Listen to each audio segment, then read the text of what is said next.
యేసు ప్రభువు వారి రహస్య రాకడ తర్వాత 7 ముద్రల తీర్పులు చూచాము, బూరల తీర్పులు చూస్తూ ఉన్నాం. 6వ బూర తీర్పుకు 7వ బూర తీర్పుకు మధ్య విరామం ఉంది. ఆ విరామము ప్రకటన గ్రంథము 10వ అధ్యాయము నుంచి 11వ అధ్యాయము 14వ వచనం వరకు చూస్తాం. 10వ అధ్యాయంలో బలిష్ఠుడైన దూత విప్పిన చిన్న పుస్తకము చేత పట్టుకొనుటను, ఆ పుస్తకమును యోహాను అడిగి దానిని తినివేయుటను గత వీడియోలలో చూచాము. ఈ రోజున 11వ అధ్యాయంలో మొదటి 2 వచనాలను చదువుకోబోతూ ఉన్నాం. మరియు ఒకడు చేతి కర్ర వంటి కొలకర్ర నాకిచ్చి, నీవు లేచి దేవుని ఆలయమును బలిపీఠమును కొలత వేసి ఆలయములో పూజించు వారిని లెక్క పెట్టుము. ఆలయమునకు వెలుపటి ఆవరణమును కొలత వేయక విడిచిపెట్టుము, అది అన్యులకు ఇయ్యబడెను. వారు 42 నెలలు పరిశుద్ధ పట్టణమును కాలితో త్రొక్కెదరు. ఈ వచనాలను గమనిస్తే, 1 42 నెలలు అంటే 7 ఏండ్ల శ్రమ కాలంలో చివరి 3.5 సంవత్సరాలు అని అర్థము.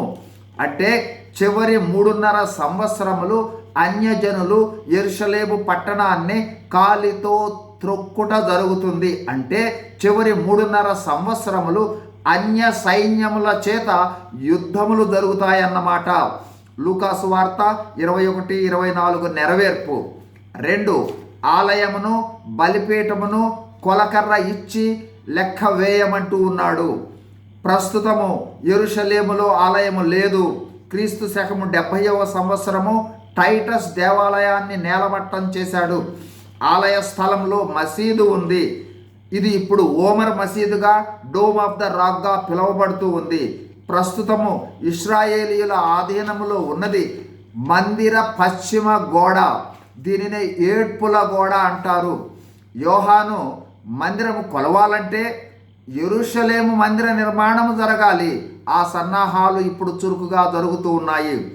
3 యోహాను చేతికి కొలకర్ర ద్వారా కొలవమన్న ఆలయము బలిపీఠములు దేవుని యొక్క ప్రజలకు, విశ్వాసపాత్రమైన జనులకు భద్రతను సూచిస్తాయి.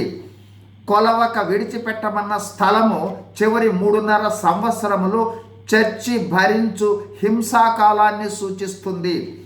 ఇదే అన్యజనులు 42 నెలలు కాలుతో త్రొక్కుట అంటే. 2 సాక్షులను గురించి తరువాత వీడియోలో చూద్దాము. God bless you. Thank you.